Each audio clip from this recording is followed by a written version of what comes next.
Om Namah Shri Yatirajaya Vivekananda Suraye Satchit Sukha Swarupaya Swamine Tapaharine Jananim Sharadam Devim Ramakrishnam Jagatgurum Padapadme Tvayo Shritva Pranamami Muhur Muhur. Okay. Good morning, everybody. So nice to see everybody here. So today, let's start with a question. How many of you here have gone on pilgrimages? Okay, okay. That's all? All of you from India, so I thought more of you would have gone. Okay. Of those that went, how many of you, when you went, afterwards it was more resentment, you didn't really remember much about it afterwards. And if you recall it now, it doesn't really stay in the memory of those of you that went. I was a child. I didn't know I was going on a pilgrimage. Okay, right. Well, it's only later I realized that that's for fun. I went with my grandma. Yeah, even now, if you go to, say, Kolkata, you'll be sometimes having to wait into a line for like 3, 4, 5 hours, a lot of jostling. Yes. And the priest will be harassing you. Yes. Ekটু টাকা দিয়ে দাও, so give some more money. I was in Kali Temple. Kali Temple. Okay. Not the Dakshineshwar. Right. So that's the thing that I've done lots of study on this, and I wrote a series of articles on this. It's called The Pilgrimage Mindset. It was published in Vedanta Keshari. And there I was in Kolkata the last 9.5 years. But what I found is that for me, it was it ended up being a very, by the way, how do you go to the next page? Oh, it's Big Park, excuse me. No, it's not happening. No.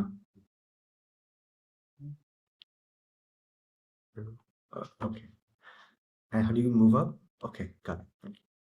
So what I found is that the thing with pilgrimages is that, especially on the life of Ramakrishna, I'll get into it, but I discovered like so many new places in Kolkata because I was the production editor of Advaita Ashram. So the publication centers get a day and a half off a week. So the other centers sometimes would be jealous of us. So I used to go to all the different places in Kolkata. So I had, I think I have more, like they said, I don't know, have you heard of Swami Sharadhananda, Sharat Maharaj? Yes. So he had a special room in Mayarbadi.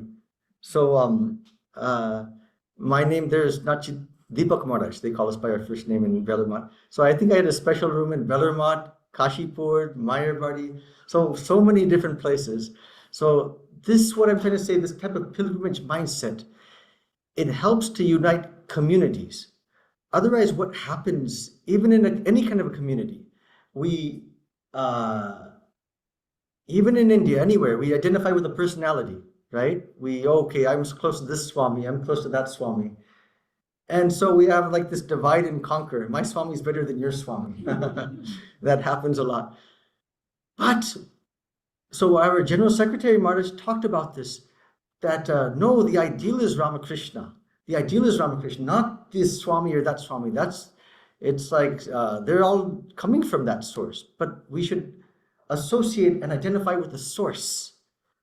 So what I found is that during my time in Kolkata, I took even the Bengalis there, the localites, they did not know anything about these places actually. And so I became quite popular there in Kolkata. Even in Kamarpukur, the birthplace of Ramakrishna, one day there's this Bhandari, the brahmachari, and he's serving me extra sweets. I say, why are you doing that? And then he tells me in Bengali that, oh, I've heard that you know all the places, that if you want to see Mother Kali, if you want to see anywhere in Kolkata, you have to go to Swami Chidekananda. So I became like a tour guide for even for the localites there, and then Swamis coming from other parts of India. And then also, then people came from America too. And there's one Dr. Ruchira Mitra. So she's a PhD Bengali, but she also studied in Hyderabad. And so all the articles I did, so she internalized those. And so she used to take tours to people. We did something really interesting because we took the different districts in Kolkata that Ramakrishna lived. They each represent different aspects of his life. And so we have like a day in the life tour in one district. So one is this Sham Bazar. Another district is Bagh Bazar. Another district is Shimla.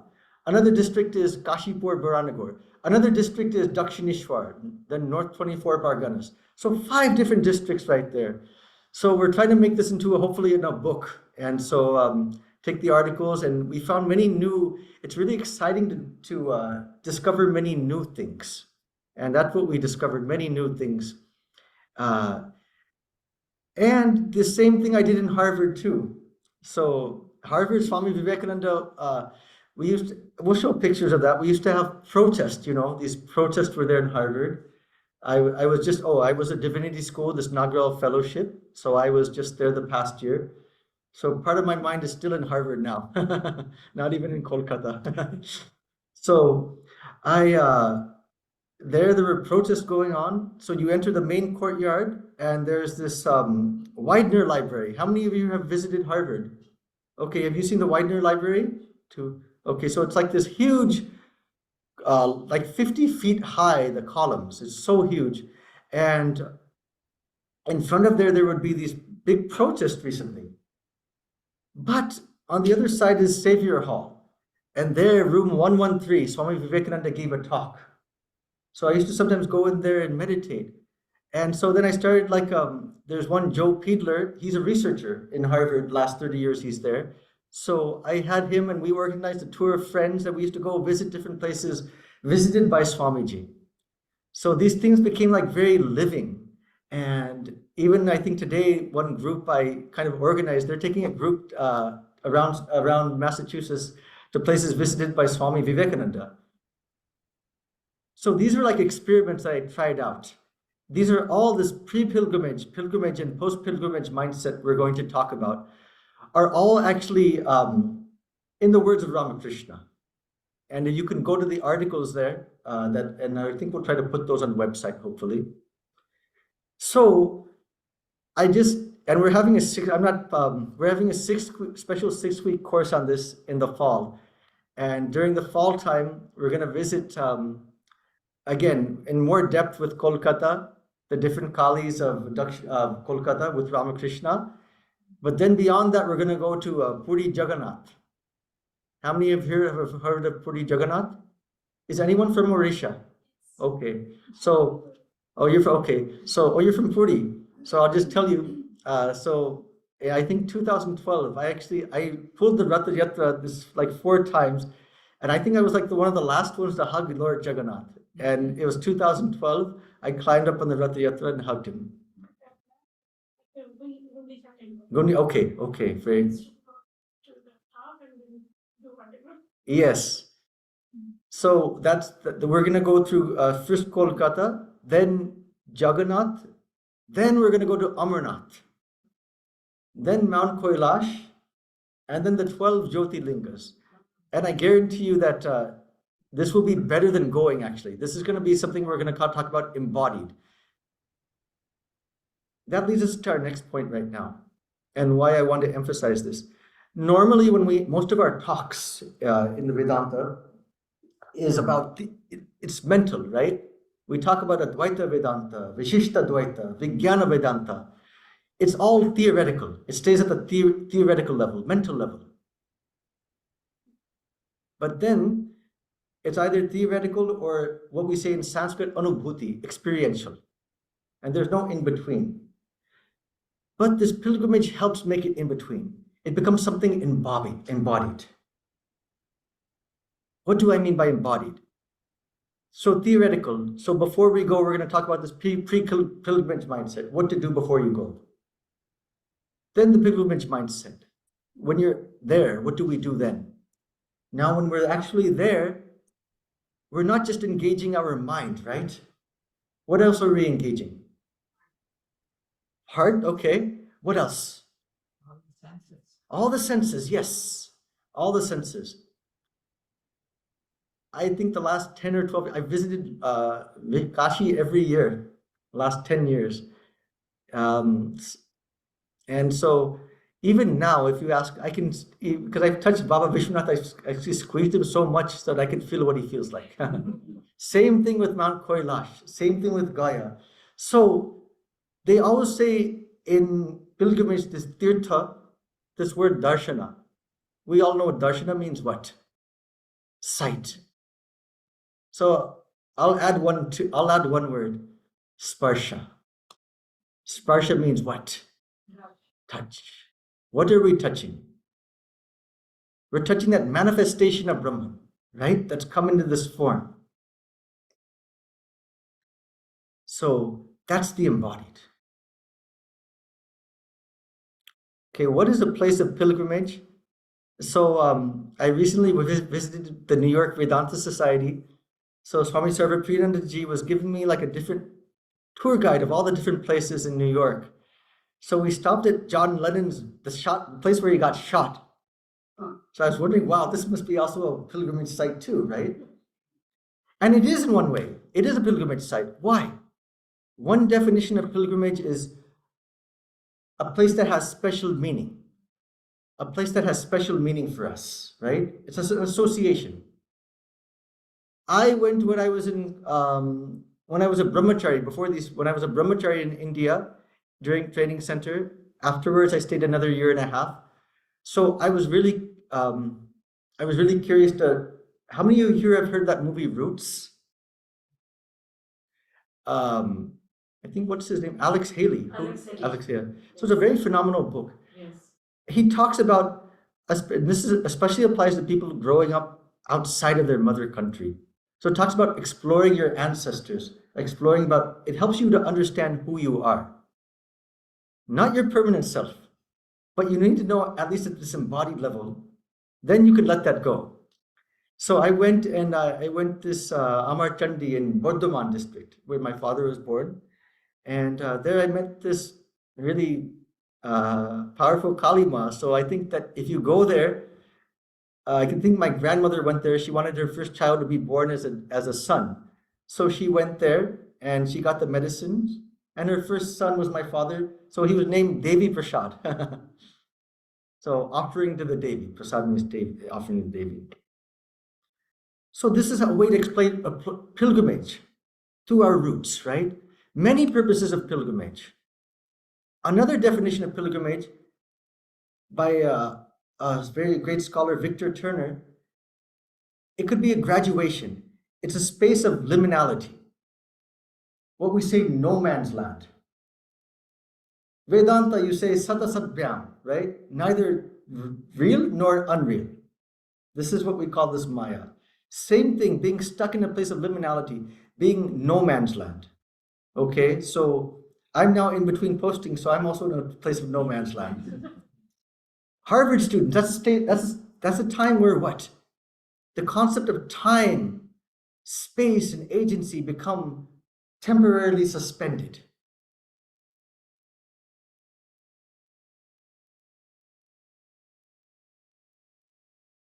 Now, and all of you should know this that have been coming here because the answer is right outside. I think there's a quote from Raja. What is the difference between an ordinary place of pilgrimage and a spiritual place of pilgrimage? Can anyone say? There is more vibrations of because on a pilgrimage place or in a temple or anything like that, because there are more devotees are coming. It's all the devotion and that causes more vibration. Yes. So there's more, you say spiritual vibrations. Swami Vivekananda talks about this in Raja Yoga. This is called Tanmatra. So spiritual vibrations. And it's caused because they say great saints have come there and meditated, but it's maintained by the devotees. Millions of devotees come everywhere. You go to Kashi, Dwarka, Haridwar, so many places you go. Why is it still vibrant? So Swami Vivekananda talked about this. If that place became a tavern, it would lose that spirituality. The thing would still be there in a seed form, but it has to be reawakened. That's why they say even a place like this, a sacred space, this temple right here, this is a place of pilgrimage. So the idea is to maintain that by coming here doing meditation. Now the other question is: is a spiritual place of pilgrimage a subjective feeling or an objective fact? Both. Both. Yes, both. It's a subjective feeling. Objective fact is there's something there. Subjective feeling, I have to tune myself to that. And that's the purpose of why we say Ramakrishna talked about this, a pilgrimage mindset. Before we go, what to know. Otherwise, if you go there and then you're asking afterwards, what happened here? What happened there, right? So you're going not as you get frustrated after some time because they don't know. Many people don't know. And I went to Kurukshetra last year, and then I asked him what happened. He's trying to say, well, this is where the earth began. So everyone, when they go, everyone thinks that Jagat okhane shrishti hoyeche. So the world began over there. That's where the world began. Everyone says that. So you have to know what, before you go, what to know. So the idea is, this is what Ramakrishna said. This is the training that Swami Vivekananda gave the sister Nivedita before she went to Amarnath with Swami Vivekananda. So you study the text, you study the mythologies, the legends. You know all those things. You also want to know who is the main Ishta Devata there. So if you go to Kashi, you won't pray to Lord Krishna. You'd go pray to Lord Vishwanath. Okay. So who is there? Our ultimate goal in a pilgrimage is to connect with that local deity. That's the ultimate goal. When you go to a particular place, connect with that. And then afterwards, make that your own. It should become a living companion that continues to evolve. So pilgrimage mindset. So you read the books, you do all these things. The food, the culture, these things now I found out, these are equally important. Giving respect to the local people there. Ramakrishna also said, if there's holy people there, find out who they are. Ask them the right questions. If they're a Vedanta scholar, you could see this is in the Kautamrita, the Gospel of Ramakrishna. One devotee came back from Kashi, so Ramakrishna is asking him, Ki dekechish? What did you see? He starts talking about this great saint Swami Bhashkaranda, and he's criticizing him. So Ramakrishna just listens. Did you anything else you got? So then he remembers some insights. Then Ramakrishna bolechen, ठीक. You got the point. You meet the holy people there. You ask them questions, right?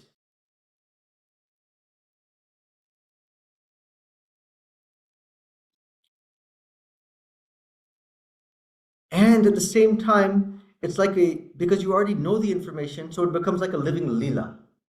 How many of you have heard this Chinta Lila? This,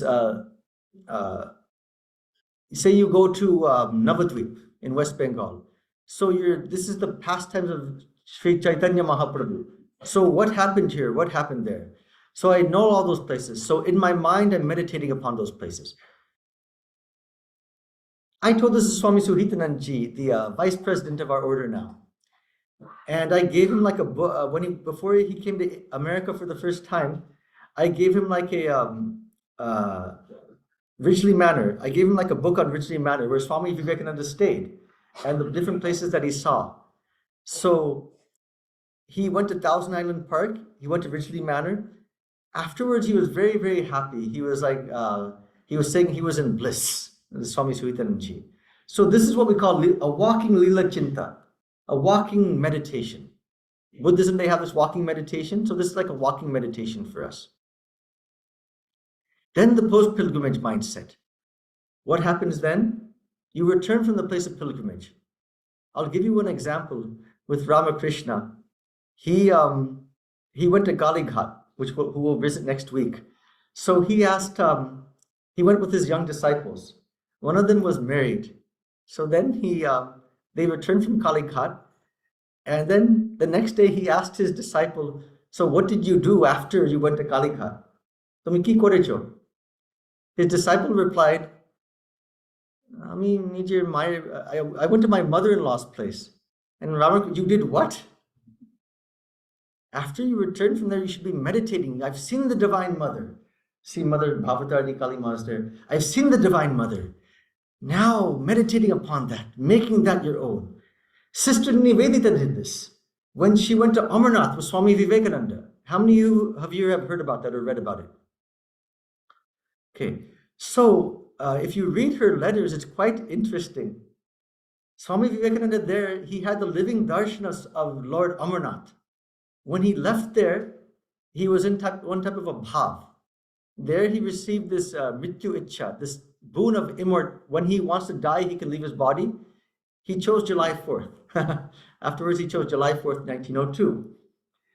In fact, he wrote a poem, Born on the 4th of July. So he loved America. Anyways, Sister Nivedita went with Swamiji. So she was kind of a novice at that time. So she saw Swami Vivekananda returning from the cave, and in this type of bhav, this type of ecstasy. So rather than being happy for him, she became jealous. She thought that, he could have given her, like, you know what, you had this ecstasy, you didn't, what about me? Where's my love, So she didn't give him any, so she felt really upset about that. Then as they're walking back, Swami Vivekananda tells Sister Nivedita, listen, Margot, I'm not Sri Ramakrishna, so I don't have that power of that touch. Of course he does, he's just being humble. But he says, but you made the effect. You made the trip. The effect must come. So what did Sister Nivedita do then? The next 3 months, she was writing in her journals about her trip to Amarnath. That's actually a book that we have from Advaita Ashram. The name of the book is Some Wanderings with Swami Vivekananda in Almora. And also the Master as I Saw Him. Those notes are there as well. So then a couple of months later, she writes that she's writing to her friend Sarah Bull, how blessed are we that we could be with the Prophet during that time. Now it seems like, was it a dream? Were we actually there? So you see this transformation that came about. First feeling a little bit upset, 3 months later, she's reminiscing about that. Why? Because she was journaling, she was meditating upon it. Same thing when we go to a place of pilgrimage. When we return, afterwards, now the real pilgrimage begins. Now we keep, I think Ramakrishna used to say, like, chew the curd, like the cow. I know some of you have seen that the cow mouth keeps moving. So like that with these ideas, these Vedantic ideas, these places that we've seen. So we keep doing that over and over and over again. Then what we find out after some time, yes, that connection with that deity, that thing, that becomes something more and more living. And it becomes something that we see that it comes into our daily life. My friend Socrates in Harvard Divinity School, his name is actually Socrates.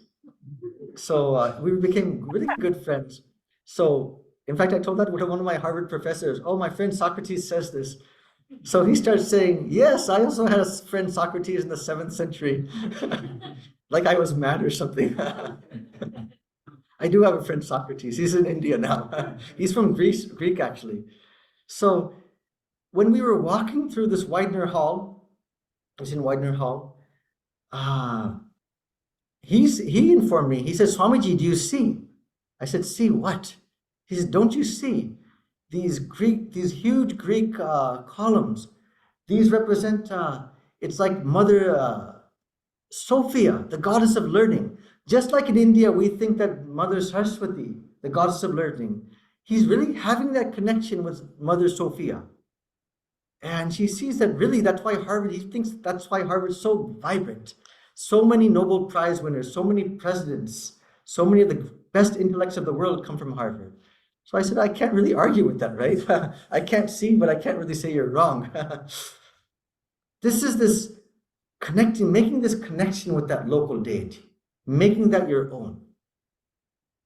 And same thing you can apply to this year Vedanta classes too. You attend classes on Vedanta. Afterwards, what did I hear? Ruminating upon that, you know. Okay, so this is Harvard there. This is the Widener Library, and there was some protest at that time. So I had to walk through here every day. But I saw Xavier Hall. This is where Swami Vivekananda spoke. This is the exterior. And this is the interior, where he had given his talks. In fact, I did another experiment. I took some devotees and some students from Harvard to Green Acre. And there we all read the text ahead of time. And then when we went to Green Acre, we understood that Swami Vivekananda went there in 1894. He had been continuously visiting in America, the Parliament of Religions, going so many places. What he found in Green Acre, he finally found he could preach some students that were ready to receive Advaita Vedanta. So if you read his letter, I think it's July 31st, 1894, he's writing, so blessed am I to be alive. Blessed that I'm poor, and blessed that these people in front of me are poor. They're ready to receive the highest truths. So, in fact, they said Swami Vivekananda used to we walked to the river. He used to there's a small body of water. He used to take a bath here every day. So we would just imagine that. We were playing that in our own mind. We're studying the Yoga Sutras on Wednesday. So there's that Yoga Sutra is one type of meditation, is the meditation on the mind of a great soul, on the heart of a great soul. This is what also pilgrimages can do. They can awaken a text. In fact, as we go through this different, we're going to go, don't worry, we're going to get to Kolkata. After that, if you go through these, if you know what happened there, every text you leave here forth becomes living. The gospel, the Lila Prasanga, the great master, they lived with God, God lived with them. These things you become not just a reader, you become what? An active participant. It becomes not only the Lila Prasanga, the divine play of Ramakrishna. No, you become what Joseph Campbell talked about, the hero's journey. You become the protagonist. You become a living protagonist in this journey itself. It becomes your journey with God. This is, again, this is Professor Clean in the middle, but it took people onto these different tours and see how that like made things so living. It changes the whole outlook of Harvard as well. Again, in India, I did the same thing. So we bring Westerners there with some localites. And this is one of the Mayarbadi, is the Pujari of Mayarbadi. See, he didn't even know some of these places in Udbodan. So it's, like I said, it becomes a great source of unity. So now when I arrived again in Kolkata, not Bellarmont, I was already there 4.5 years, but when I arrived in Kolkata, this was my first scene. And so it's quite shocking, you know. It's like so much hustle and bustle, you know. There's one Gita sloka, Prakriti Kriyamanani Gunai Karmani Sarvashaha. So this is all like the play of the 3 different gunas. You really feel that. It's all in harmony. Yet when I went there, I just felt like, you know, there's something. Did Ramakrishna walk on these places? He must have come here. Where did he go? What did he do? So that became my obsession for the next 9.5 years. Just walking on this one street. I said, I know it. You can feel it, you know, you can feel it. You just don't know about it. So now let's start our pilgrimage. We're going to now go to, We're going to go, this is the Atlanta Vedanta Society, and we're going to fly from here to Dakshineshwar. So everyone get their seatbelts on, and let's start. And by the way, this music we're going to play, this is Shanai music. This is the instrumental music of what Ramakrishna used to play at that time. It's instrumental music, and they would play that from the Nahabat, these different music towers in Dakshineshwar. So they would play that music on special days. So you're also, my goal actually is when I do even these books and things, we want to alternate between 19th century Kolkata, when Ramakrishna was there, and the present. Right now, if you go, you only see the present. So the thing is to go between the subjective and the objective, making that it's partly subjective too. So we're going to go back in space and time. Okay, Daryl, can you? How do you press play on You that? have to click on it. Okay. Is the music on? Is the music on? No, it's not on. One second. Let's do it again.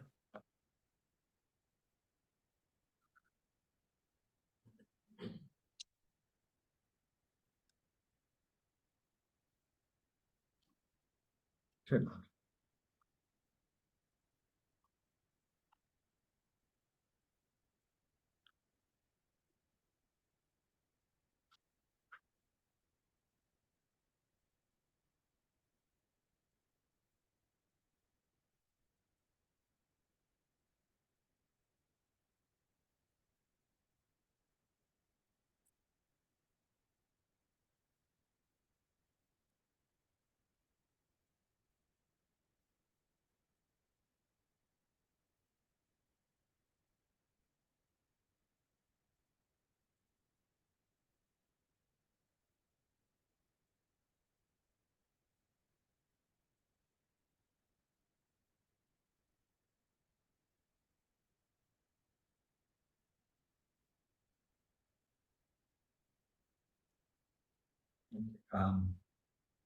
Excuse me.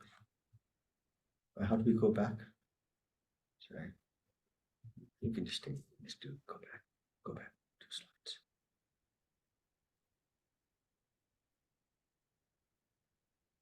One slide. Yeah, go back to the other side at the end. So that was the Bhavatarani Kali Ma, that's there. And so when you first see that, so what you see then, you can, some of you may have read the Gospel or the Great Master or Lila Prasanga or the Kautamrita. So Ramakrishna had a vision there, and I wish I could just get back to that. Can we get to the end of this video? Yes. Just can you just go to the very end? Yeah, just right here. Okay, just stop right there. So this is actually Kali Ma in this last Kali Puja. So Ramakrishna worshipped her. This is, some of you ask about this Vijnana Vedanta experience, where Ramakrishna had that. He was worshipping her in the Garbha Mandir, in the inner of Dakshineshwar Kali temple. And there, as he's doing the worship, suddenly, you might have read it, it's in the Lila Prasanga, he suddenly sees he sees her as consciousness. She's not only is Ishta Devata, she's vibrating consciousness everywhere. She becomes like an ocean of sea and light. Not only her, the image, but everything around her. The kosha, the kushi, the different utensils, the different puja utensils. Everything is vibrating with this consciousness. So Swami Medhananda talks about that, this Vijnana Vedanta. And Ramakrishna used that word. Seeing this, not only the consciousness in oneself and in the Ishta Devata, seeing that living consciousness vibrating everywhere and in every being. Seeing it vibrate in the Nama, Rupa, Guna. Right? So this world itself is filled with this consciousness. This is different from Advaita Vedanta. In Advaita Vedanta, we say Brahma Satyam Jagat Mithya. The world, Brahman alone is real, but the world of name and form is unreal. But Ramakrishna saw that vibration. What it attests to what the Upanishads say. Sarvam Khalu Idam Brahma. Right? Sarvam Khalu Idam Brahma. Everything is verily Brahman. So Ramakrishna's experience was there. So he saw Mother Kali in so many different ways. Sometimes he would see her like a small girl running onto the... Can we go back a little bit here, Daryl? I can go back right here. Yes. You just click on it. Okay, I'm a Mac person. No, so no, quiet. no. You better just stay. You just click. You just click. Just go back a little bit. Go back. Just go back to the. Mhm. So you see these different pillars there. Oh, wait. But So you see these different pillars here, and I'll put.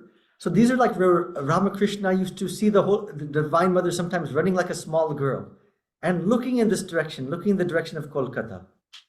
So, in fact, if I show you this, the whole of the Kautamrita could be summed up in this picture right here. This is his room where he used to sit. This is his room where he used to sit right here. And there's videos about this. I've done really detailed talks about this. We can put that on the website maybe.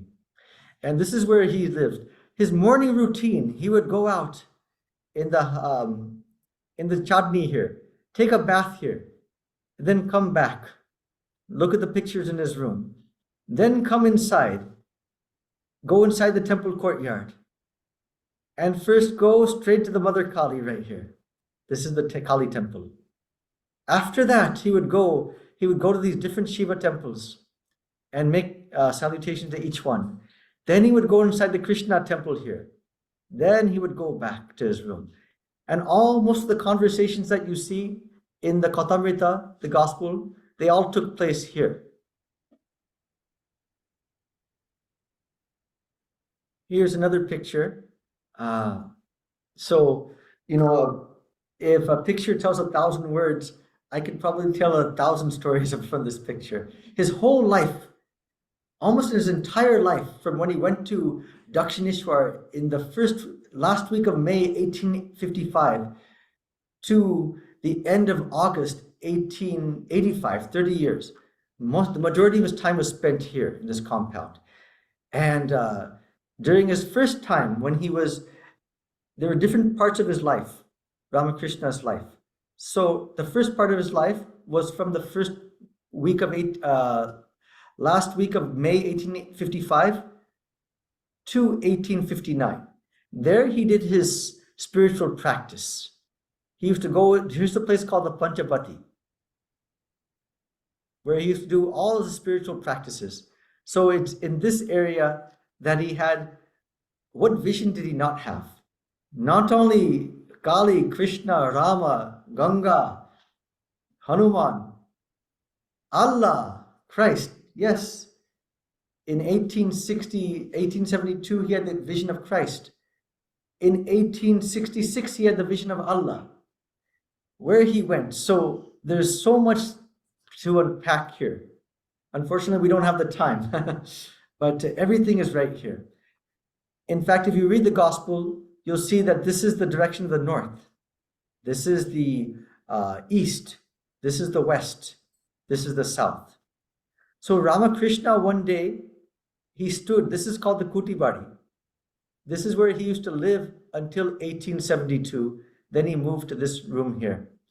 So he used to stand here and he used to look in this direction, towards the south. And he used to cry, "Ore kotai ashish, I." He would cry in Bengali that, "Where are you?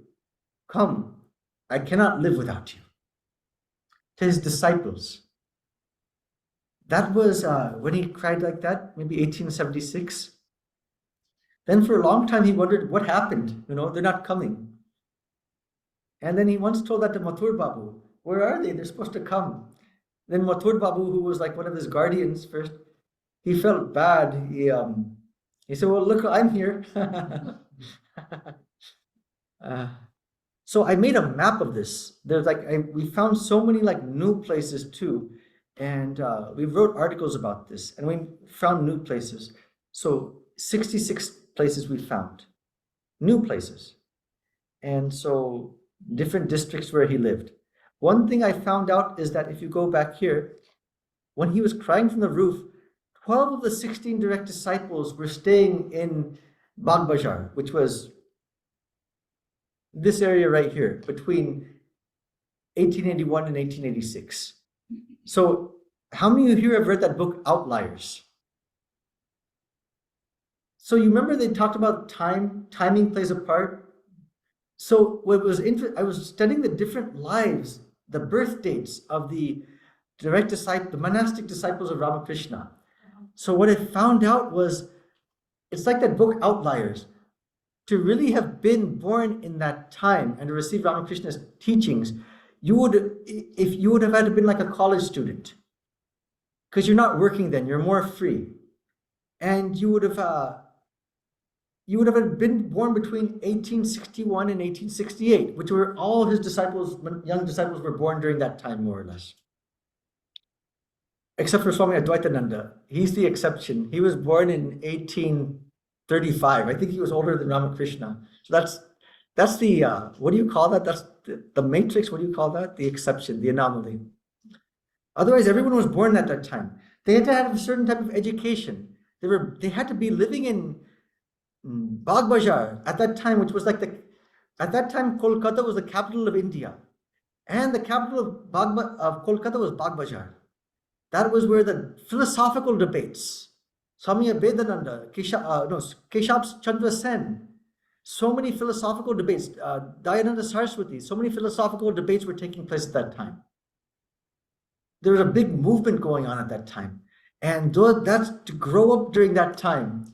You would have had to been born during this time to that time, grown up during that time to be that recipient, to have a chance to be a monastic direct disciple of Ramakrishna.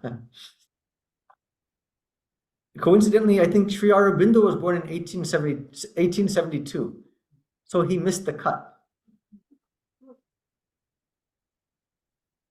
Now, going back to this, I just want to touch on a couple of things which makes it kind of relevant for us.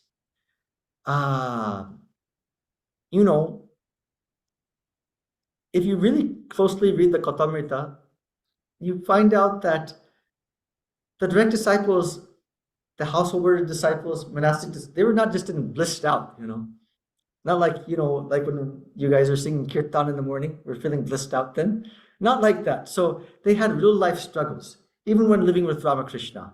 So Master Mahashai, Sri M, who wrote the gospel, when he first met him, before he met him, he felt like committing suicide due to family problems. At that time, it was a very conservative society, lots of family problems. So, in fact, I tracked down Master Mahashai. It got so bad, Sri Ma, it got so bad for him that he had to live temporarily in a rented house. How many of you have read that? He lived temporarily in a rented house. So we tracked down where that rented house was. It's Maharani Kashi Ishwari College. And we were seeing how far that was from Balaram Mandir. When Ramakrishna, from 1881 to 1886, over 100 different times he visited Balaram Mandir, which was the place, the home of Ramakrishna's prime devotee, Balaram Bose. He used to say that that's like his Boitak Khana, his dwelling house. So he visited there over 100 times. Now what's interesting is all his devotees lived around that area. You see how Ramakrishna, he's saying, where are you? Why is he looking in the north direction? Back in the 1870s. So how did he know? He's not looking south, he's looking south, where all his devotees would live.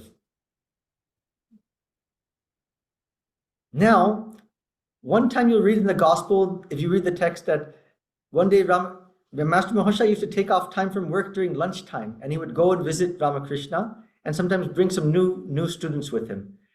And then Ramakrishna would sometimes say, why are you here right now? Are you playing hooky? Chuti nichish naki?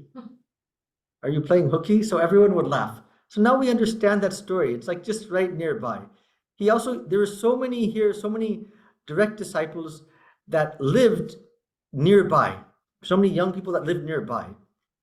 In fact, Master Mahashai got in trouble with Vidyasagar.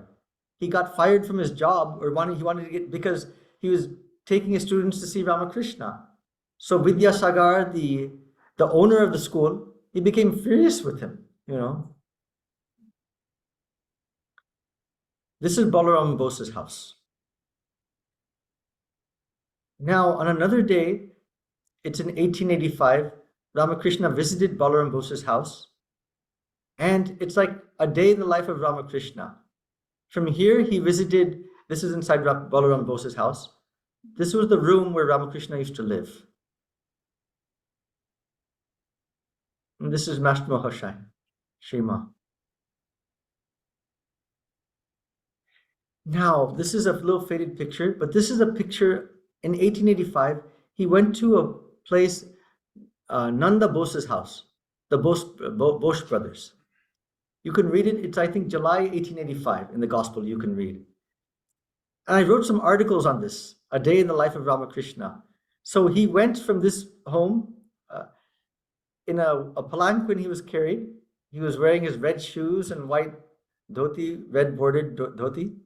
And he came here. Why did he come here? Because he wanted to see the pictures of the place. So I wrote an article about this. Because if you look at it closely, the name of the article was Ramakrishna's Conversations with the Rational Bohemians. Because these guys lived, this palace was like, these columns were like 50 feet high. And this mansion ran like 2 blocks. And so how Ramakrishna, how he related with these people. They didn't ask him to come, he just went on his own. And he looked at the pictures. And the first thing he did is he praised the pictures. And he says, oh, wow, you're really great devotees of the Divine Mother. So these are like these wealthy bohemians. They're like the babus of Kolkata at the time. So they're anxious to say, well, we also have pictures of the Queen Victoria in the next room. Come and see. He said, no, you're devotees. So see how this is what we talk about Ramakrishna's, Daniel Goleman talks about this IQ and EQ. He's not talking towards them as like, no, you guys are sinners and you need to be lifted, you need to be saved. No, he's going to their level. He's talking with them, his conversations, his logic. They're asking him questions about sin, free will, and see his logic, his IQ, his EQ, his emotional intelligence, his SQ. He knows how to manage the crowd there, not in a manipulative way, in a guileless manner. So that's what, if you go back and you see that, this is Ramakrishna's visit to the Bose brothers' house. And this is now it's defunct today. I went there, and when Ramakrishna was looking at that large mansion, he said that all he sees is brick and lime dust. At that time, it was such a big mansion, but he's saying, all I see is brick and lime dust. And today, it's actually become that.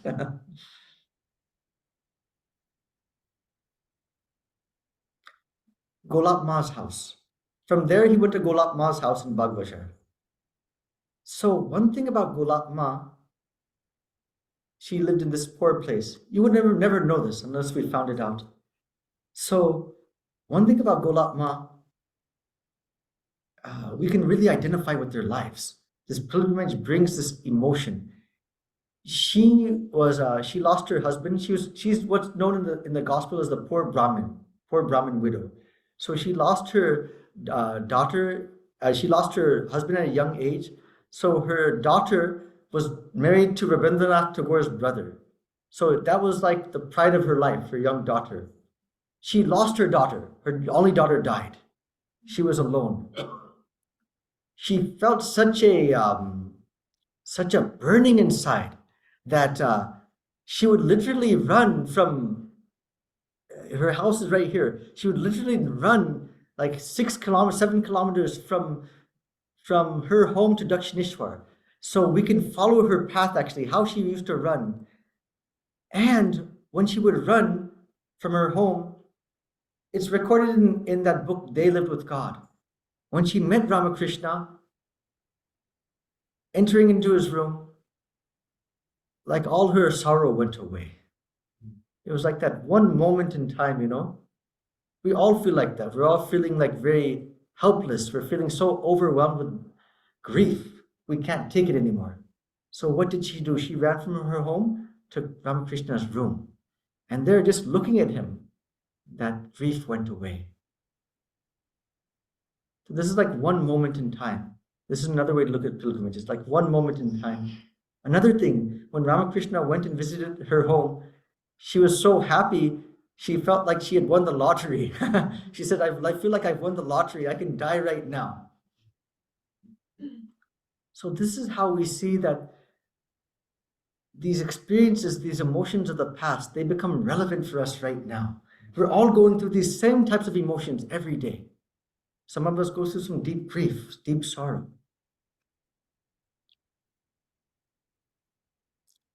This was a room. This is Rama. You could picture Ramakrishna sitting here in his small cot, and she comes, and then he just welcomes her. Another thing they said, when he would be sitting in his room and somebody would come, they felt like they had come home. They felt like, I've come home. This is Joginma. She was another great soul. And so that day in 1885, going from Golapma's house to Joginma's house, so that day, actually, the day Ramakrishna visited, her relatives still live there today. And she still, every year, the day that he came to their place, that's still celebrated today. That's the amazing thing, that continuity. Almost all these places I visited, Swami Yogananda's house, Swami Vedananda's house, that place where they were born, the relatives still continue to live there. And they're very proud of it too. This is the outside of Joginma's house. Now, one thing interesting about this, when Ramakrishna entered into her house, she asked him to go inside the inner room. Ramakrishna was hesitant. Why? He says, because if you go, then I'll feel like the holy places of Kashi, Haridwar, Vrindavan have all come to my home. The dust has come to my home, and I can die there. I don't have to go anywhere else. Normally people say they should go to Kashi to die, but you can just go to die there. So what happened afterwards actually was that she experienced, this is her, one of her images she used to worship. She experienced samadhi with these images of Golap Krishna in her home. Swami Vivekananda, when he heard about this experience of samadhi, he talked to, it's in his notes. He said, Golap ma samadhi hoyeche, khub bhalo. Then he made a note that memory of that samadhi, that will come back during the time of one's passing. It doesn't go away. And that's also in the Yoga Sutras too. So you see the difference. If you know this ahead of time, then you go to these places, or not even going there. These places become very much alive. Finally, we're just going to end it with the real Dakshineshwar. Does anybody know this? Apni Bangali. I'm Bangali. So can you tell, have you been to Dakshineshwar? Only chotobelai. Okay. Not recent. So Dakshineshwar means actually Lord of the South. Dakshin Ishwar, Lord of the South. But that sounds like a name of Lord Shiva, right? So that's not the name of Mother Kali, what we think of Mother Kali. So there's actually, hidden behind, about 3 kilometers behind, this is called Budo Shiv. This is actually the real Dakshineshwar. And there's a story that this Shiva temple used to be worshipped by a princess of a South Indian king who lived in West Bengal. And then the temple afterwards became dilapidated. Everybody forgot about it. But one day, this Brahmin priest, he noticed his cow coming back every day empty-handed, no milk, day after day. So he said, where's the milk going? So one day he followed the cow and see what the cow's doing. So every day he saw the cow going in the Shivlinga and pouring its milk there. That night he had a dream that Lord Shiva said, come build a temple for me here and I'll be present. So every place has its own legends, its own mythology. So otherwise we don't know this, right? But when we know this, when we apply this mindset of this pilgrimage and post-pilgrimage mindset, what we've talked about today, when we do this, then the ice linga of Lord of Amarnath Amarnath in Kashmir, it becomes something living. A piece of stone gets converted into something filled with consciousness. The Kali Ma, why do we worship her so much? Because we know the story of her and Ramakrishna, right? If we did not know that, and we did not know, then it might just be just another image, just another picture. So that's why if we take this to try to apply this pre-pilgrimage, pilgrimage, and post-pilgrimage mindset. But now with the internet, you don't even have to go there. And I'll prove that to you. We're going to have the 6-week course in Vedanta Life Academy. Afterwards, my brother, he went to Mount Kailash, but he didn't finish the trip, because the parikrama, because a person became sick. I finished the whole thing. So I said, after this, you don't have to go anymore. I'll give you the certificate. So that's what I'd like all of us to just think about that. And let's think about how we can bring these aspects of the pre-pilgrimage and post-pilgrimage mindset into our daily life. Thank you so much. And now I think we could do questions, right?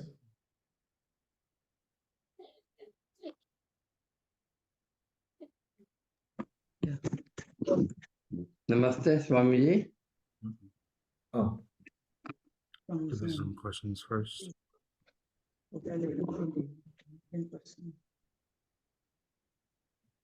Okay. okay. Yeah. Hari Om. Jai Ma Hari Om. Swamiji. Oh, who's speaking? Oh, okay. This Yes. is Vijay. I met you Yeah. yesterday. Yes. Yes. I am totally flooded with the information and with the personal touch that you offered practically every minute of your bhashan today. I'm very moved with this journey with you, and I hope that you'll take us through more journeys. You mentioned is very important sentence. We all go through emotions every day. How simple and how profound.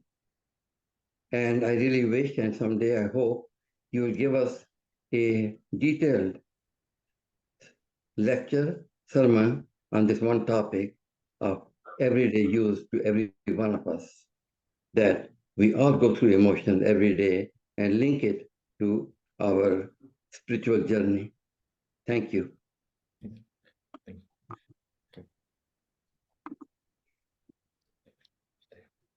Okay. Thank you. Thank you, Master. Okay, any other questions? Yeah.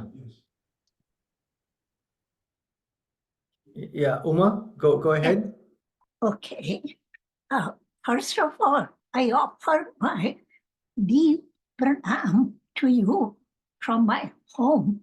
So sorry I could not come in person, but I truly absorbed each word that you say.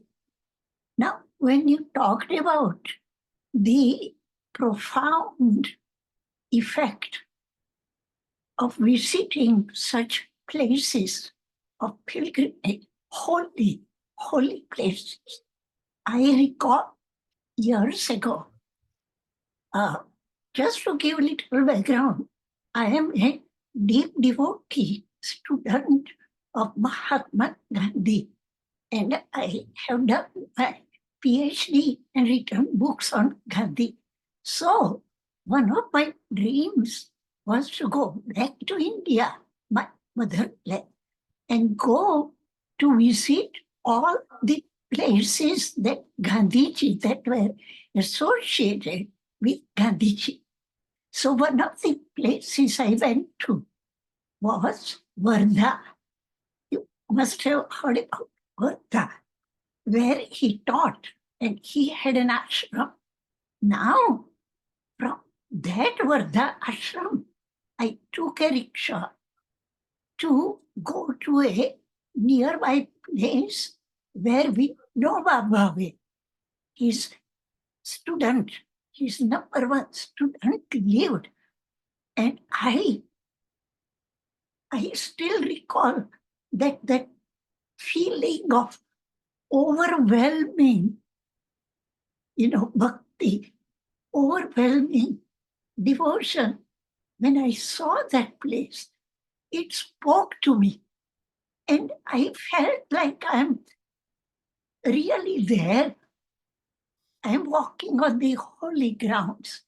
The same feeling I felt when I visited Swami Vivekananda's Ridgely Manor. And just imagine that to be able to stand on those holy ground is to go back in time and relive that feeling as if Swami is right there. So that's what I wanted to thank you for reviving that intense memory and emotion of that holy place. Okay, thank you. Thank you so much. So I think now we'll take from the audience here and let's see.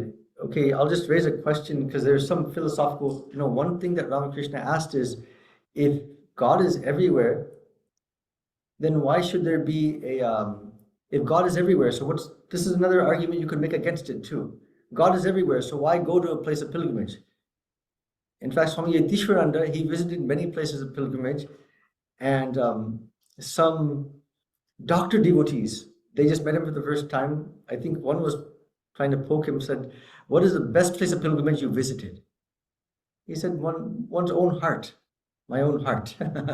So everything ultimately goes from the outside in. So just putting into balance. At the same time, Thakur said, like, sometimes people wanted to go, but he gave the analogy of the bird flying back and forth and say that kutastha, being settled in one place, not moving too much. Yes. So these things are all actually ultimately to make us go inwards. And another thing they talked about is that yes, God is everywhere. Otherwise, this is a very deep philosophical question. Then what's the point of these pilgrimages? But they say at Vishesha Lakshana, Vishesha Jagrata. So there's some places of special manifestations. So that's why we have homage over there in those places. Right. So okay, thank you. Okay, any other questions here? Then you can take the mic. Pranam Swamiji. Namaste. So listening to the Vijnana Vedanta from Swami Vedanta on and off, and then you mentioned that today, but still I'm not getting a grip over how it is different from Advaita Vedanta or Visishta Advaita. Can you please help me to understand and conceptualize? After I'll be happy just right afterwards. Okay. Even before the food, I'll talk to you then. Okay. So we'll just still take just the talk right now, and then afterwards we'll go.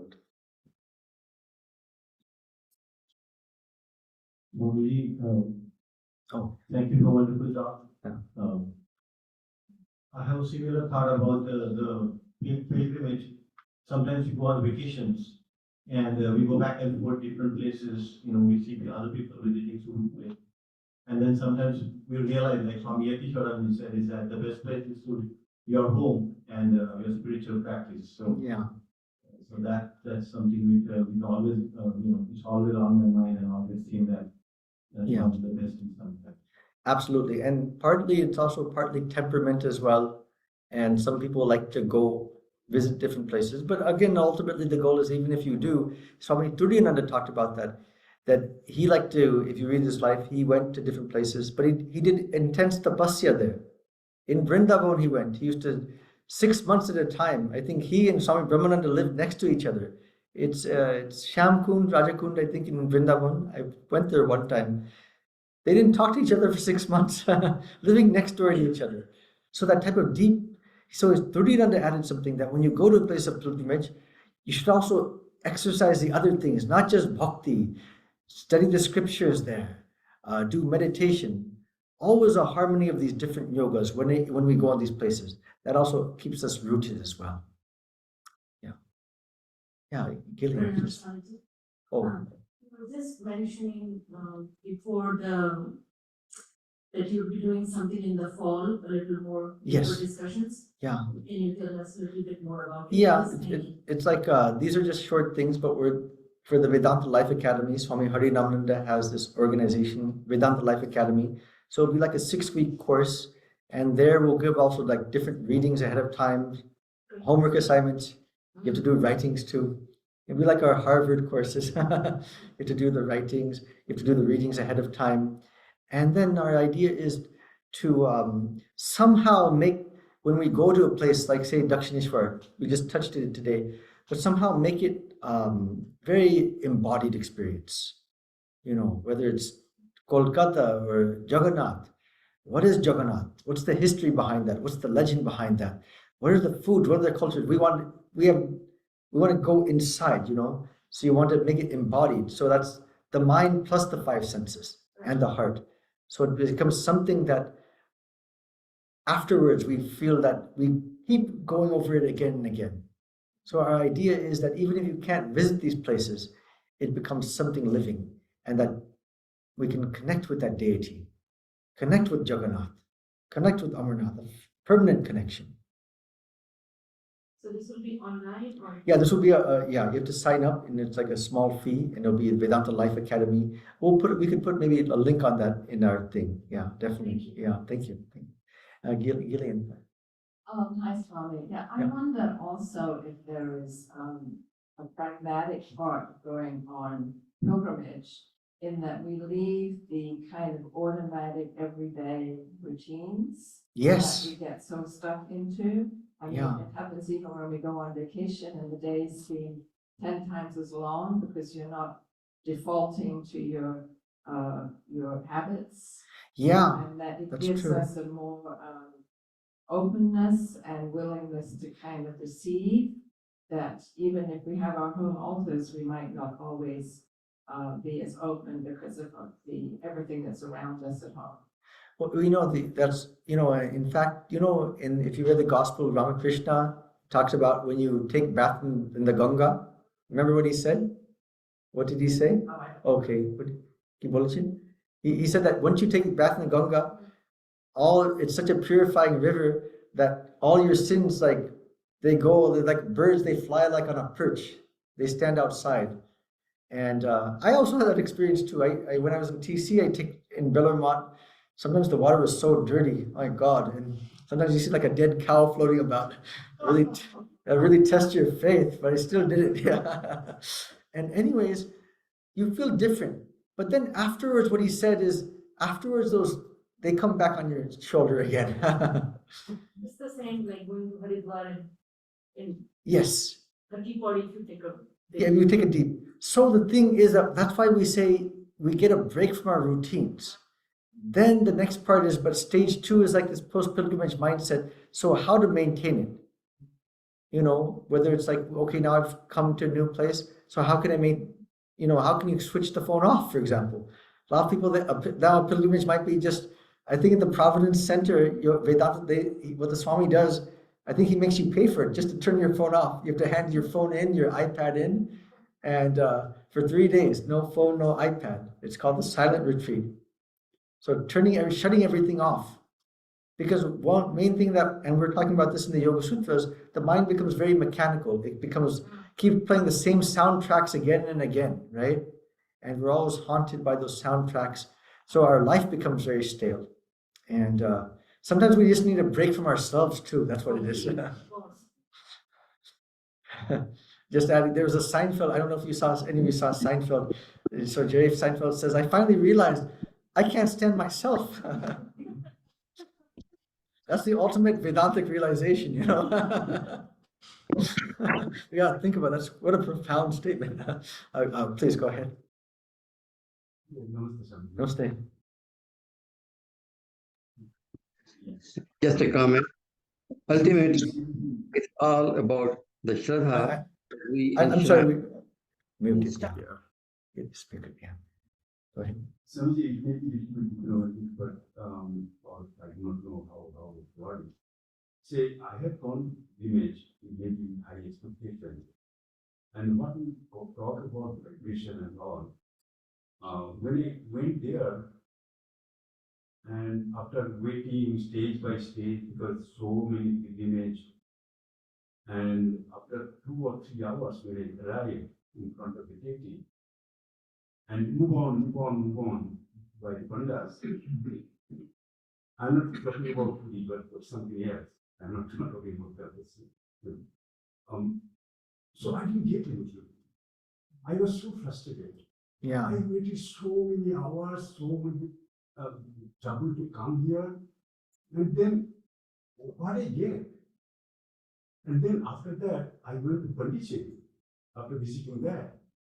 And in Pondicherry, with that sign and all, I think, oh my God, this is the real place. So why am I disconnected? No, not that. So everyone, that, and so this is also another thing that it's in those articles I actually wrote about, and this was the kind of training that Swami Sri Ramakrishna used to also ask, and Swami Vivekananda gave this training to know. Everyone has, they call it a Vishnu temperament, Shiva temperament, so knowing your own temperament too. Someone's more of a jnani, for example, someone's more of a bhakta, and not every place will appeal to everybody in the same way. It's just, that's why and it's not good for either. You have to have one Ishta Devata, right? Everyone else becomes associated from that. So it's that's okay. That's okay. At the same time, somebody else, they might wait 2 hours. I met Balakrishna. I think you had a picture of Tirupati there, right? Tirupati is this very famous Krishna temple in South India. People wait 2 or 3 days to see it if you don't have like a special ticket. So, but many people say when they're complaining the whole time, so negative. But once they have the darshan and then they go, they feel they've gotten something too. That's there. And at the same time, there's also the price of tapas. In Yoga Sutras, we say tapas swadhyaya ishvara pranidhanani. So tapas is this austerity. So when you go to a place, you have to do the tapas as well. There's a difference between going to Mount Kailash, walking, and taking a helicopter, right? So that tapas has to be there. What does that tapas do? It burns away our impurities. And that our bad samskaras temporarily. It burns those things away. And when it does that, it makes us more ready to receive.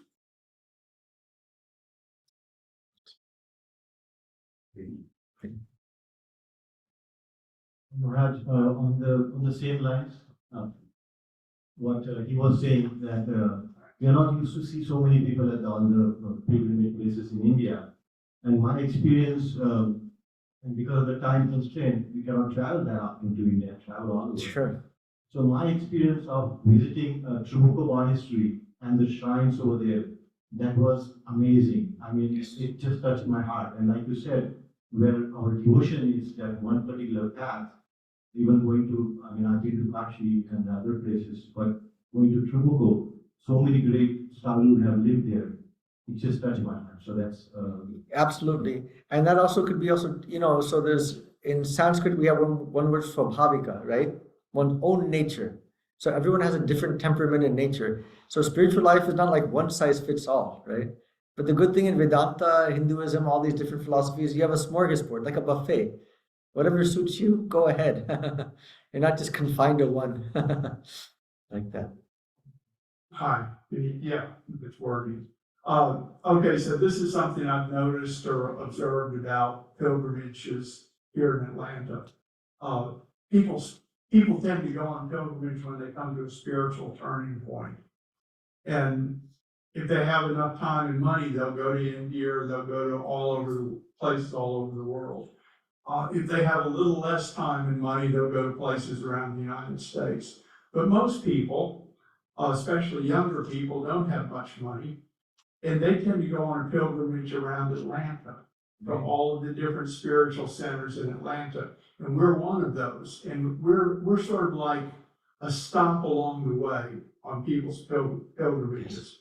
And most people will just stay here for a little while and go. Most people who, come here and get real enthusiastic, it lasts for maybe a year or less.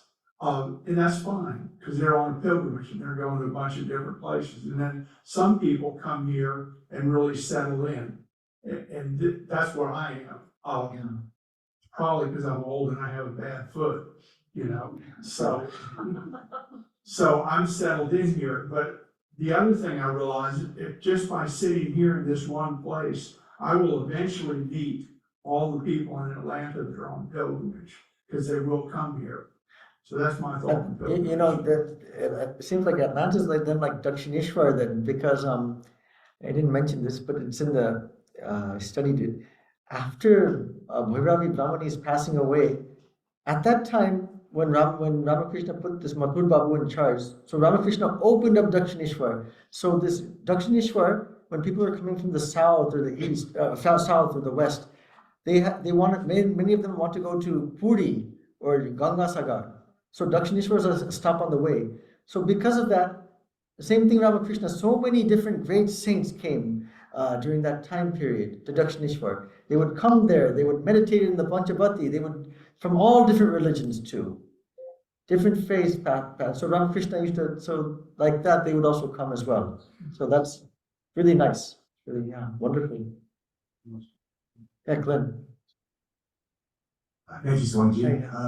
Quick question about, I guess, the price of tapas. As someone who is not from an Indian culture and may not know the language, and you know, haven't traveled that far, what would you suggest is for someone like me that would like to do a pilgrimage, but you know, like your brother, me, be afraid to get sick or may have some apprehension going there?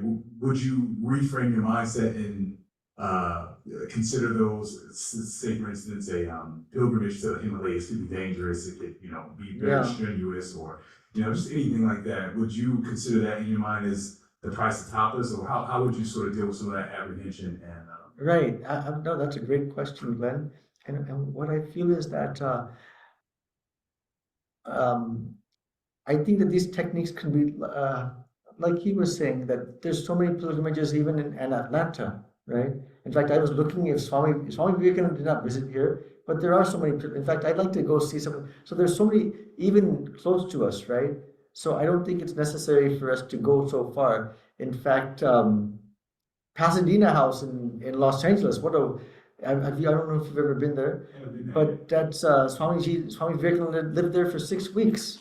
So for me, there's no difference between that place in Bellarmont, Swami Vivekananda's bedroom in Bellarmont where he left his body. So Swamiji is Swamiji, that same type of vibration will be there. So I think that it's more that we talked about, there's so many places, but we need to then do this, what appeals to us. And also, like you said, so many places, but we need to do the research, so do the pre-pilgrimage mindset for that. And maybe we could do something in Atlanta. That'd be nice to see different places here too. I'd be interested in that, you know. I think that's what they're doing in my friends in Harvard now. I think today they went to Anisquam. So that opens a new, you know, part of it is association too. So as we get knowledge and we associate a place with spirituality, it could be subjective, but that lifts our mind as well. So if that makes sense, I am with you. It's not necessary to go all the way. In fact, I would push back on that only places are in India. No, you know, no, they're also everywhere. They're everywhere, but we have to, of course, there are probably more. Yes, there's more there because that's the culture there, but they're here as well. But we have to have, you know, Sister Nivedita, when she used to go to Dakshineshwar, she would not go inside the temple, she would sit outside. And during that time, she had this, not going inside the temple, just sitting outside near the Ganga. She had this, you can kind of see this nature and this mysticism. Like the whole universe opened up. She wrote to Holy Mother about this. She said, you know, Mother, I've seen that the birds are singing the praises of the universe. The water, Ganga water is like flowing. It's doing like the waving, doing offering. It's like the whole universe. It's all these different elements in Dakshineshwar. They're like worshiping the universe. It's called the worship of the cosmic universe. Samashti. Holy Mother wrote back. She's asking, is this my imagination or what? I'm not going inside the temple of Mother Kali.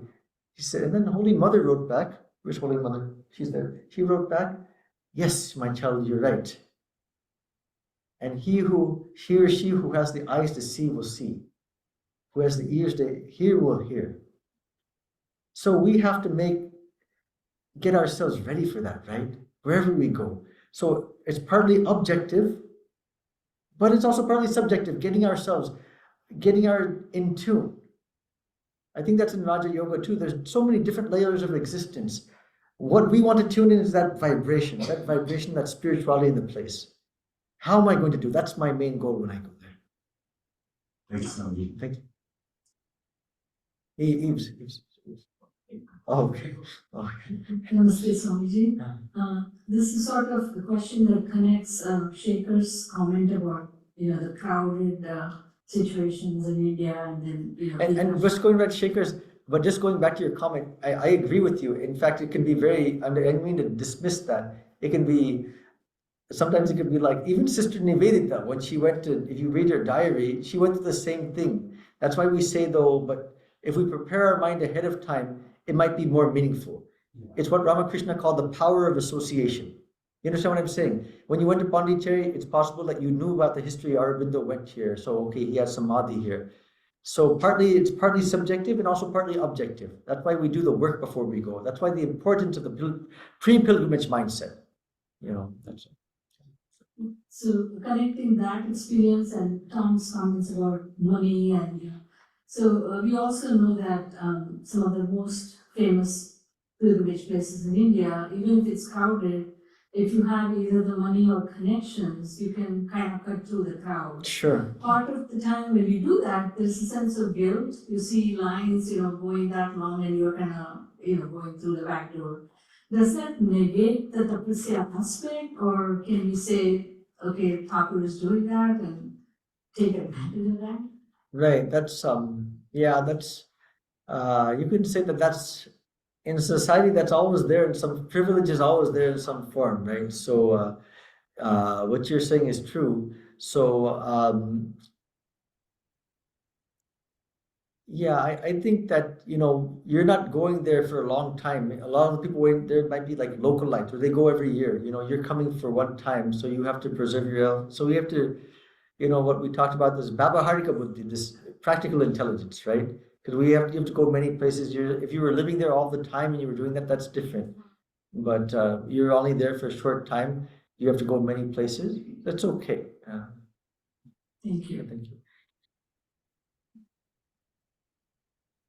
So I'm thinking about the feeling that I get when I go on a sort of pilgrimage, and how there's this kind of high that happens afterward.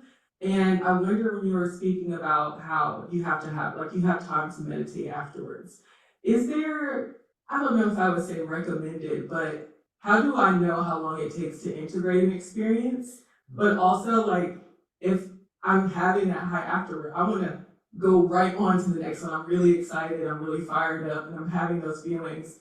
And I want to move on to the next one, and I want to keep doing them. And knowing myself too, I just really love traveling. I love having these types of experiences. So I have a long list of places that I know that I want to go to.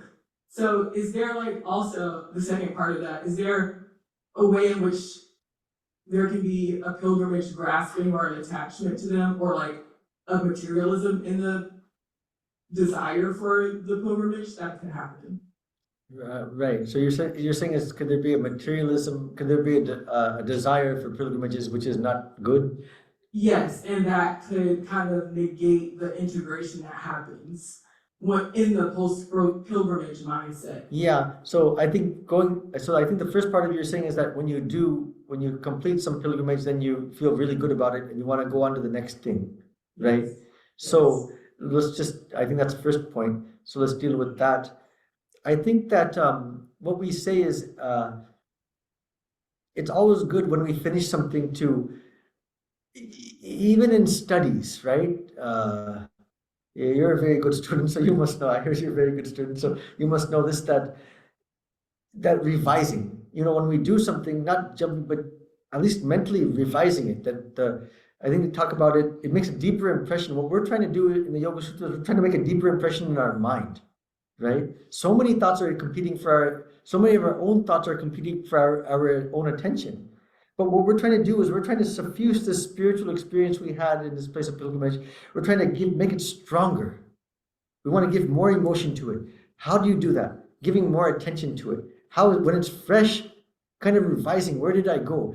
What we talked about, that that mindfulness, bring that gratitude into that experience right here, right now, before jumping to the next thing, acknowledging it. Even I'd say gratitude to the place of pilgrimage.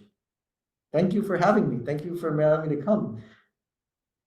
Just being one with that experience, and just, before jumping to the next, that this is good. It's just, you know what I'm saying? Deepening it then.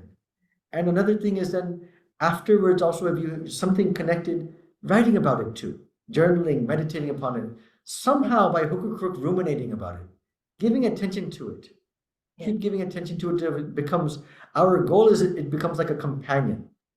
That these living deities that we see in India or wherever we go, whatever, it doesn't even have to be a living deity, but there's something we're connecting with.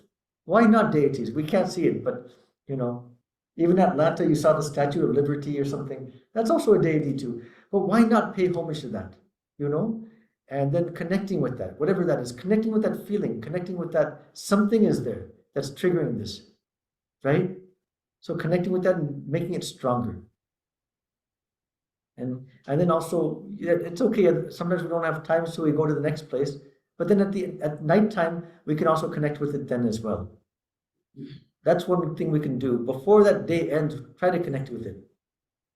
And then the next day, next night, meditation, connect with it a little bit. So if we do this in the beginning, then at least some special places, that we want them to become a part of us.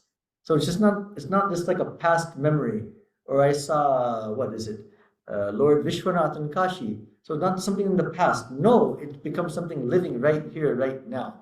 And if I'm in difficulty, if I need, I can connect with that. And that helps me. That memory itself helps us as well.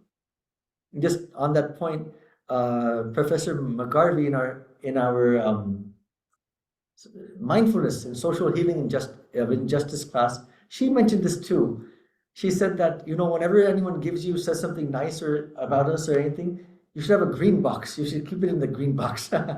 So same thing, these pleasant experiences we have, we should have a mental green box that we can turn to, especially when the mind goes through ups and downs, right? So some days we're not feeling very well, and some days where it's just not on. So these things become our good friends during those times.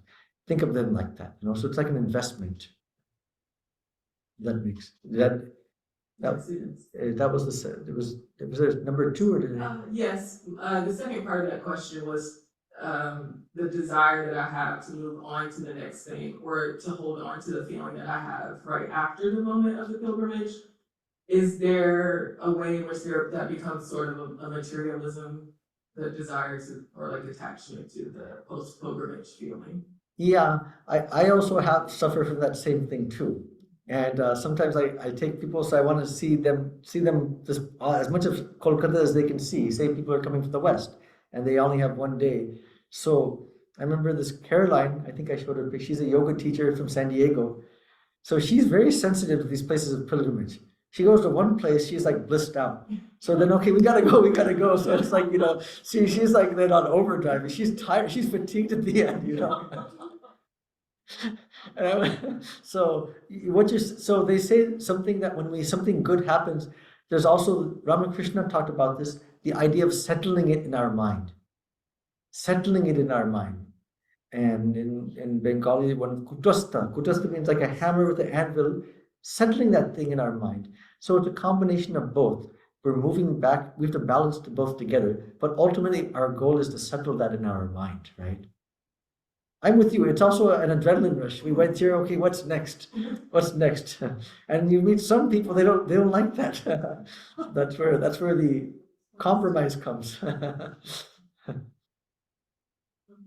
This is just a comment of personal experience. When you said sometimes just the memory of that visit can connect you to the deity.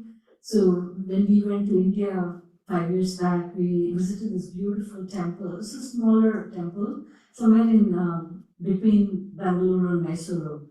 And I forgot the Kannada name of the temple.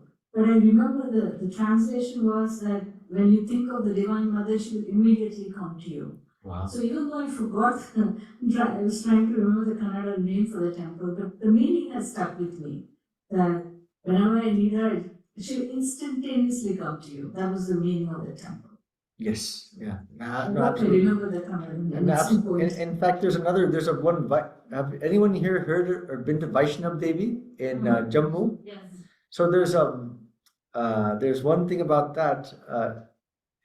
My parents were watching a TV serial on Vaishnav Devi, and then it said Vaishnav Devi, you can't come unless she calls you. Yes, she has to call. She has to call you for you to come. That's the thing. So Bulawa, in that line, so what you're saying is, so this is true. So these things, they can become, and it could be a deity. It could just be a place.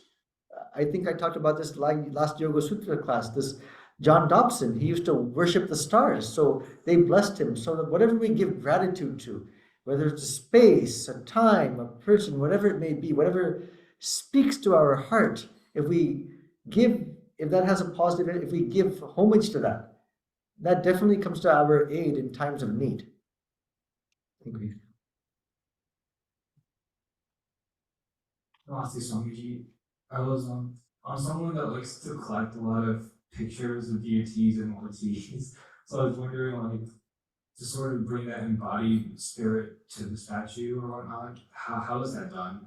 So that's, there's Swami Umananda. He passed away. I think he passed away. He's a very holy soul. In fact, during the last days, he used to have him in Arogya Bhavan. That's where our senior monks live in Bellarmont. So he used to, I'm going to get, but he used to live with a blanket over him. So then I would say, Swami, I'm here, and lift the blanket, and then he'd bless me. Well, he had a nice spiritual practice. Every place that he visited or he was close to, he had like a photo book. Every day, his spiritual practice was what? Okay. Turns the pages. 60 pictures are there. So he's mentally going over each place he visited, the feeling he had, the emotion, everything. He's reliving that every day, every moment when in his morning practice. I'll get direct. Swami Prabhavanandaji, you heard of him from Brother Shankar, that was his guru. Swami Prabhavanandaji, he saw Lord Jagannath. When he saw Lord Jagannath, they said that he had the Vishwaswarupa Darshan, the darshan of Lord Jagannath as the Lord of the universe, Jagatnath, right? Lord of the world. He had that. So after that, he never had a dull meditation ever again.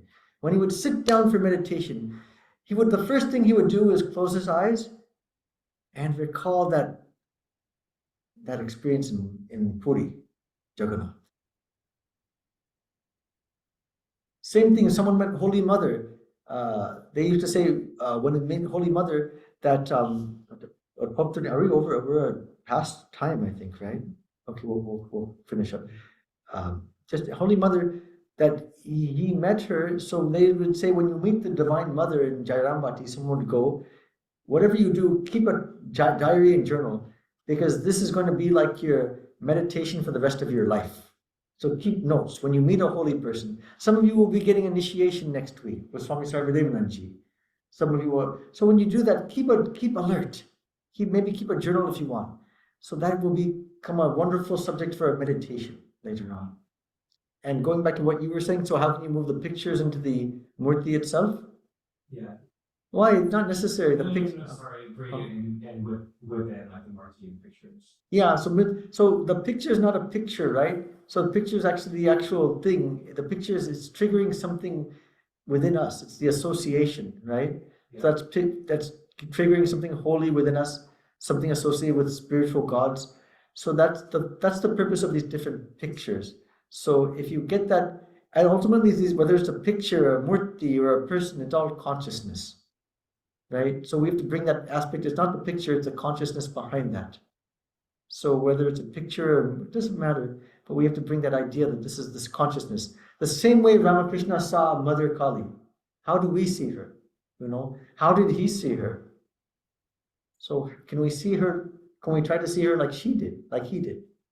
Filled with consciousness. Okay, I think we're 10 minutes over. We should go online. So, that's Okay. So I think, Swami, can you after closing prayer? yes, okay. Before you close, I just wanted to thank Daryl. He did a Oh, wonderful yeah. job with all the Yeah, communication. Yeah. Actually, it's a very thank you for thank you for that. Thank you for that act of gratitude. Because that's actually Daryl, he came even I think 2 days ago, he came like we were he and Jyoti were till 11 o'clock at night. And then yesterday, and then so thank you, Daryl, so much for that. That's yeah, that's yeah, it's obviously. So I'll do a closing prayer. Om Shanti Shanti Shanti Hari Om Tat Sat Shri Ramakrishna Arpanamastu.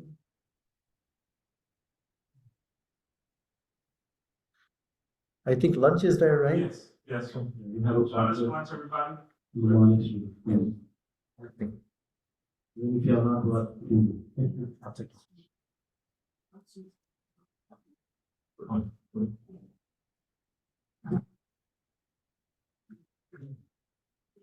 Gotcha. Yes. Oh, yes. Okay, you'll take that and shake it. No, I have it. I have it. Go, please. Oh, it says sorry, link was not connected to today's talk. Or it says link was not connected. Something like the point of it, link was not connected. Oh, the talk, link was not connecting. Oh, this is for Tuesday meeting. Oh, wow, okay, sorry. So that's okay. Okay, something like That's that. right, since yeah, wow. Thanks for the What was that? Oh, great. Namaste. We didn't do a talk from it, and I continue to listen to you forever. Oh, okay. What is your camera? Oh, yes. Oh, that very nice. Oh, I heard. Oh, wow. Oh, you guys should.